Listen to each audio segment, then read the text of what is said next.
Olá campeão, tudo bem? Espero que sim. Na nossa última aula, nós trabalhamos sobre a narração, a estrutura desse tipo textual, as características, como produzir um texto narrativo. Hoje veremos sobre um gênero textual chamado reportagem. Você sabe o que é uma reportagem? Sabe como produzir? Sabe as características desse gênero? Não? Quer conhecer mais? Então vem comigo, solta a vinheta.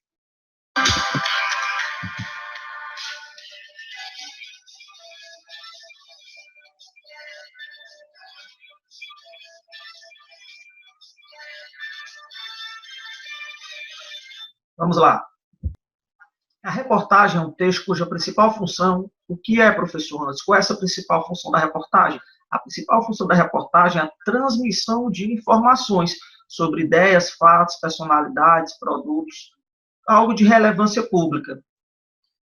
É interessante você observar o seguinte, que a reportagem, ela aprofunda mais a matéria por meio de investigações, apuração de dados, entrevistas, depoimentos e por aí vai. É interessante também lembrar o seguinte, que o nível de subjetividade ele pode variar, o nível de subjetividade da reportagem. Algumas reportagens procuram expor os dados de uma maneira mais neutra, mais imparcial, enquanto outras deixam clara a opinião de quem as produziu, ou seja, são subjetivas. As reportagens elas podem ser objetivas, mais imparciais e mais subjetivas. Vai depender da intenção de quem está as produzindo. Aqui é a estrutura da reportagem. A reportagem apresenta normalmente a seguinte estrutura. Inicialmente o título. O que é o título? É o nome do texto. É também chamado de manchete. E é muito importante que esse título seja impactante, para que o leitor ele se sinta levado a consumir a reportagem na íntegra, para que ele seja levado a ler toda a reportagem. Nós temos também o subtítulo. O que é o subtítulo? É um título secundário. E esse título secundário ele vai apresentar mais informações sobre o conteúdo da reportagem. Temos também os entretítulos. E o que são os entretítulos? São os itens abordados em uma reportagem. Vamos já ver os exemplos na prática. A janela também, quarto tópico, é o espaço com os trechos mais interessantes da reportagem. É, por exemplo, um dado estatístico, a fala de alguém.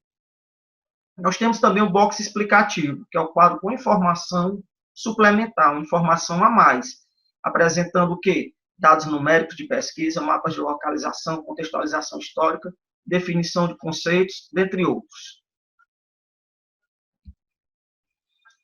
Atenção agora a esta matéria, a esta reportagem que fala sobre amizade pós-moderna. Vamos analisar a estrutura dela. Gostaria de solicitar que você pegasse uma caneta ou um lápis e um bloco de notas, certo? Para fazer as seguintes observações que eu pontuo aqui com vocês. Vamos lá. A reportagem possui um título ou manchete. Na reportagem que nós acabamos de ver, o título é Amizade Pós-Moderna, ok? Na sequência. A reportagem também ela vai apresentar um subtítulo, também chamado de título auxiliar, que no caso em questão é a internet e as redes sociais se baseiam em dois tipos de relação. Estão anotando? Maravilha. A reportagem estudada apresenta dois entretítulos para dividir o assunto. Quais são, professor, esses dois entretítulos? Nós temos inicialmente a amizade simétrica, que diz o seguinte, ó, é recíproca. Se eu quiser ter você como amigo e acessar o seu perfil, você precisa autorizar o pedido e se tornar meu amigo também. Esse daí é o primeiro entretítulo. E temos um outro, que é a amizade assimétrica, que diz o seguinte, não é recíproca. Eu posso adicionar ou seguir você sem precisar pedir permissão. E posso, inclusive, fazer isso sem que você saiba. Na sequência, a reportagem também em questão, ela apresenta um box que vai trazer maiores detalhes acerca da reportagem. Percebam aí, ó, tem alguns exemplos. Tem um exemplo do Facebook, do Orkut, LinkedIn, MSN, dentre outros. Professor, o que tem que apresentar no primeiro parágrafo? O que tem que conter o primeiro parágrafo? O primeiro parágrafo, ele vai servir como resumo. E ele tem que abordar de uma maneira ampla, certo? O todo, porém, resumida. O primeiro parágrafo, ele tem como objetivo resumir toda a matéria. Tem que ser em letra destacada, os fatos, e tem como objetivo chamar a atenção do leitor e introduzir o tema. O primeiro parágrafo é a introdução da reportagem. Na sequência, nós temos a iconografia. Revistas, jornais, internet exploram imagens, gráficos, tabelas, fotos, para complementar a reportagem.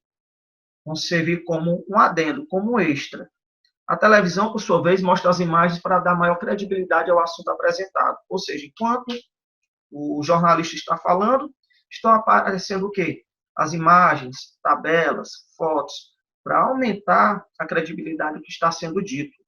E também para ampliar a visão do, no caso da televisão, ampliar a visão do telespectador. Se fosse um jornal, a visão do leitor. A linguagem é importante, que ela deve ser o quê? Clara, viva e direta. Não pode ser feito muito a rodeio. Você tem que ser bem claro com o que está sendo dito. Até mesmo porque, senão, o leitor, o interlocutor, ele não vai entender o que está sendo trabalhado, o que está sendo dito. E vai gerar, assim, um ruído na comunicação. O objetivo do texto não vai ser alcançado. Qual é o objetivo? O entendimento. Propagar informações. Dessa maneira, fica mais fácil do leitor entender o que está sendo dito, ou telespectador. Se a linguagem for clara, viva e direta. Quanto ao modo de escrever, existem diferentes tipos de reportagem. Vejamos alguns. Nós temos inicialmente a reportagem de ação. Ela vai tratar de um fato em andamento e dos assuntos ligados a ele. A alimentação durante uma competição esportiva como as Olimpíadas, por exemplo. E vai predominar o quê? A narração exposta em uma linha temporal. Quando começou, o desenvolvimento daquela ação e a finalização, ou seja, uma perspectiva temporal. Reportagem de ação. Na sequência, nós teremos a reportagem de fatos. Essa reportagem de fatos, o texto é predominantemente narrativo. O jornalista vai relatar os fatos de acordo com a opinião dele, numa sequência cronológica também. Ontem, hoje e a posteriori, amanhã. Então, nessa reportagem de fatos, o jornalista vai mostrar o que está acontecendo e vai também expor a opinião dele. A reportagem documental, ela é recheada de depoimentos. E os temas, personalidades e acontecimentos marcantes em dada sociedade, um determinado ponto da sociedade. Ela é baseada mais na parte descritiva de determinadas personalidades ou dos fatos também. E mistura o quê, professor? A narração e depoimentos de pessoas envolvidas. Então, a reportagem documental, ela é bem mais detalhada também e ela trabalha o quê? O lado descritivo dos fatos. Pode também mencionar a questão das personalidades envolvidas ali naquele conteúdo. Então, meus queridos, esta foi a aula de hoje sobre reportagem. É importante você lembrar sobre as características da reportagem, a estrutura, sobre o título, subtítulo, entretítulos, janela, box explicativo, como mencionamos, sobre os tipos de reportagem. Não deixe de acompanhar o módulo e produzir a redação referente à reportagem, ok? Fica aqui o meu abraço, meu desejo de cada vez mais que você se dedique na produção dos textos. Fiquem com Deus e lembre-se, mais nobre que sonhar é trabalhar para realizar. Forte abraço do professor Anderson Augusto.